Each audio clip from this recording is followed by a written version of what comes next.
Bonjour, bienvenue au jour 34 de mon offrande. Aujourd'hui, je vais vous partager un demi-poème, je ne sais pas exactement, un début de poème que j'ai écrit euh, qui s'appelle La vie est un mystère. Je dis que c'est un début de poème parce que je pense qu'il y a une deuxième partie qui va venir après. Je sens que c'est pas le point final, euh, mais j'ai pas encore les mots justes pour la suite. Donc, je me suis arrêtée là, mais j'avais quand même envie de vous le partager. Le poème s'appelle La vie est un mystère. La vie est un mystère qui défile devant des yeux qui ne savent où regarder. Des tentations à droite, des distractions à gauche. Tant de lumière et d'artefacts qui brillent de mille feux, qui brillent à mille lieues. Pourtant les pas sont incertains à rechercher le bon chemin. La vie est un mystère, sauf pour celui qui l'a créée. Alors je décide de suivre sa nuée. Ah, vous êtes d'accord, hein? Vous aussi vous êtes d'accord. Il faut une suite. Il va y avoir une suite. Il va y avoir une suite autour de ce principe, du concept probablement de la nuée. Je ne sais pas encore sous quelle forme, mais ça fait quelques mois déjà que la pensée de la nuée, c'est quelque chose auquel je réfléchis pas mal. Et je trouve ça super intéressant comment la nuée, je trouve ça super intéressant comment la nuée, elle est représentée dans la Bible.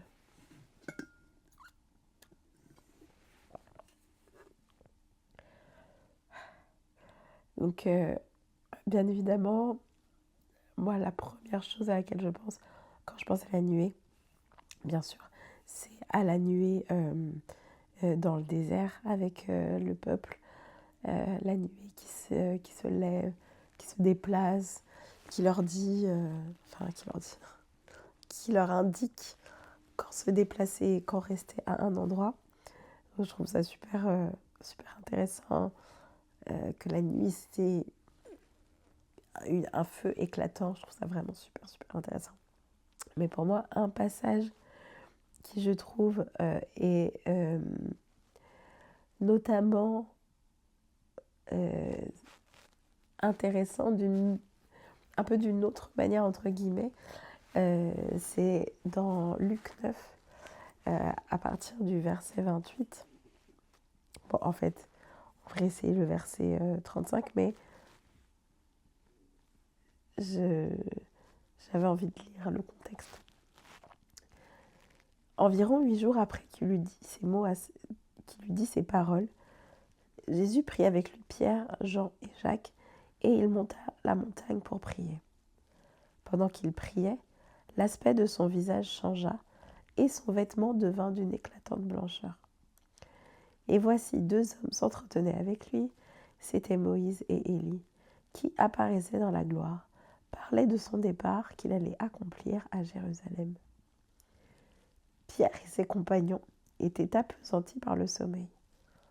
Mais s'étant tenus éveillés, ils virent la gloire de Jésus et les 2 hommes qui étaient avec lui.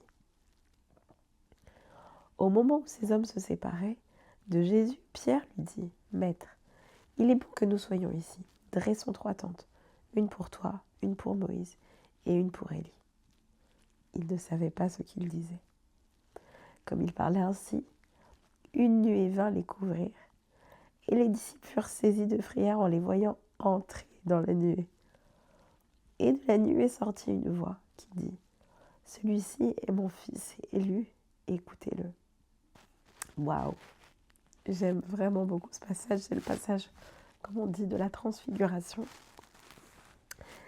Mais là, pour parler du passage de la nuée, ce que je trouve qui est super intéressant, c'est que la nuée, elle vient les couvrir. Et, euh, et en fait, Moïse et Élie, ils entrent dans la nuée. Comme si eux, ils voyaient quelque chose que Pierre, Jacques et Jean ne voyaient pas. Ils voyaient quelque chose dans le spirituel. Ou en tout cas, ils savaient qu'ils pouvaient rentrer dans la nuée. Peut-être que c'était même comme ça qu'ils étaient venus, ok. J'aime ça. Parce que du coup, là, on voit la nuée avoir deux fonctions. Donc, c'est un moyen de transport.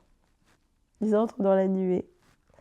Et oui, parce que le dernier verset que j'ai, quand la voix se fit entendre, Jésus se trouva seul. Les disciples gardèrent le silence et ils ne racontèrent à personne. En ce temps-là, rien de ce qu'ils avaient vu. C'est-à-dire que ils sont partis aussi vite qu'ils sont arrivés. Nous qui cherchons la téléportation, peut-être une histoire de nuit avec tout ça. Et la deuxième fonction que la nuée elle a ici, c'est qu'elle donne une information.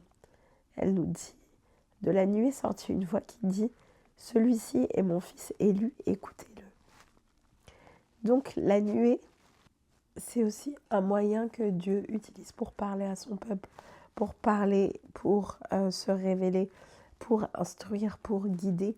Et donc on voit la nuée, elle a beaucoup de caractéristiques. Et on sait que Jésus, quand il a été enlevé, quand il est parti après sa résurrection, il est parti sur les nuées. La parole nous dit aussi que quand il va revenir sur les nuées. Donc la nuée a vraiment une place vraiment extraordinaire et une puissance dans la nuée du ciel, dans la nuée céleste. Et il y a plein d'autres versets que j'ai pas encore analysés. Mais c'était simplement un petit partage autour de la nuée. Moi, je serais intéressée de savoir aujourd'hui, la nuée, ça ressemblerait à quoi? Parce que elle est vraiment beaucoup citée dans toute la parole de Dieu. Mais j'ai pas encore entendu d'histoire actuelle qui nous parle de la nuée. Donc moi, j'aimerais ça. Seigneur, j'aimerais ça expérimenter quelque chose avec ta nuée. Ou entendre le témoignage de quelqu'un qui a expérimenté ta nuée d'une manière ou d'une autre. J'en profite pour m'excuser. Le montage, il va sûrement y avoir beaucoup de coupures parce que je vais vous épargner les moments où je tousse. Mais merci de votre compréhension. Père éternel, merci parce que tu es Dieu souverain sur toutes choses, Père. Et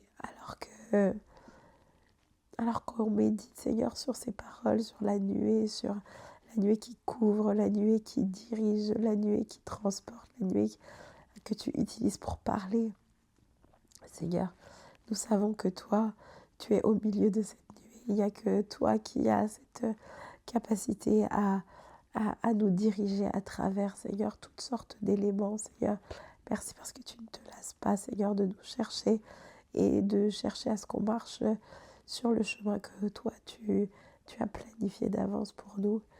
Merci, Seigneur, d'être souverain sur toutes choses et de nous rendre honneur et en nous faisant confiance avec ta parole, Seigneur, afin que nous puissions tourner nos yeux vers toi, Seigneur, et à te rendre un sacrifice qui te soit agréable, Seigneur.